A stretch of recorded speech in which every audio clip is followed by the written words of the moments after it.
What's that one? Camera. Wave. Okay, hello.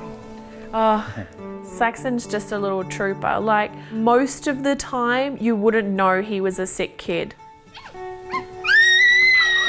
Don't scream at him. He takes everything in his stride and just gets through everything with a bit of a smile and a bit of a joke. 3-year-old Saxon has aplastic anemia, which means he doesn't produce enough blood and his immune system is basically non-existent. If Saxon gets the common cold, any sort of bacterial or fungal infection, it's potentially life-threatening for him. He can't go outside and play and get dirty. He can't really go out and explore the world like he once did, or he can't even go chase the chickens because he may have a fall and an injury. It's heartbreaking when he just wants to go and be a normal toddler and he can't even see his friends and family and stuff, so it's a bit hard. For Saxon's condition, we were recommended for a bone marrow transplant. The transplant is a 90% cure rate. We had lost a couple of previous children and we hoping this was going to be like an answer to those unknown questions. It took us December to April to find a donor match. So far they haven't been lucky in finding one in Australia. The only one they've found is in Germany. It felt like the light at the end of the tunnel. And just as the bone marrow transplant was being secured, Coming, Dad? the global coronavirus shutdown began. Saxon's procedure is not considered elective, but for the bone marrow donor, it's considered elective to donate. They don't necessarily need to for their health. It's like a catch-22. It was just very heartbreaking to actually be told that this treatment option was taken off the table and now we've got to sort of fill that void. If untreated, it could be fatal for him. Hang on a sec. I know, it's all right. Hang on. We've got to go to hospital. He's just thrown up his NG tube. This will be our third trip to the hospital. The car kind of knows its own way there now, I think.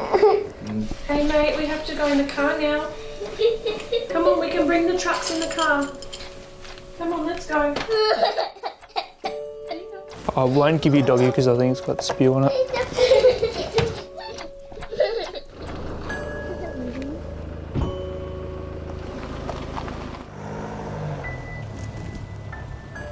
I worry about him all the time. I'm constantly worrying about the both of them.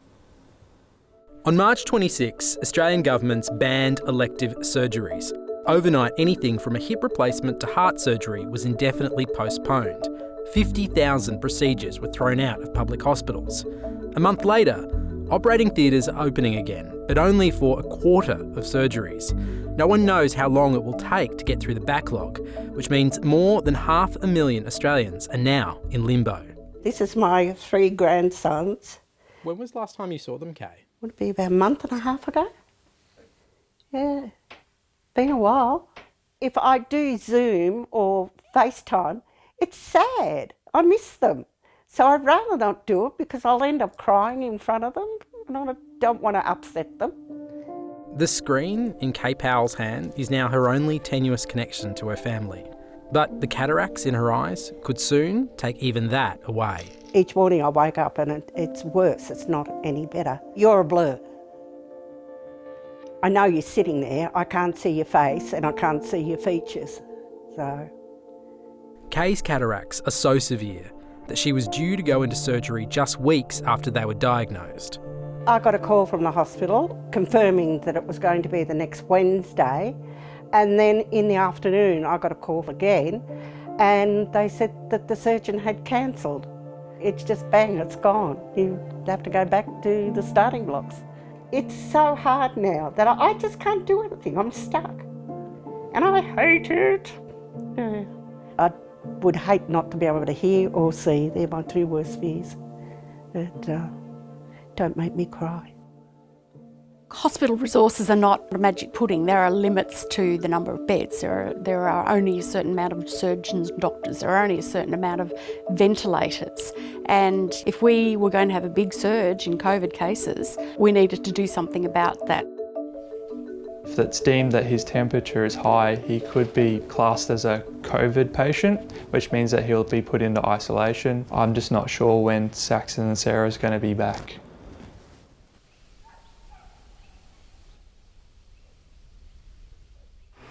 Wake up. Gonna come play outside? Feed the chookies? Yeah, we got home just before midnight. So it's a long night, but it could have been a lot worse.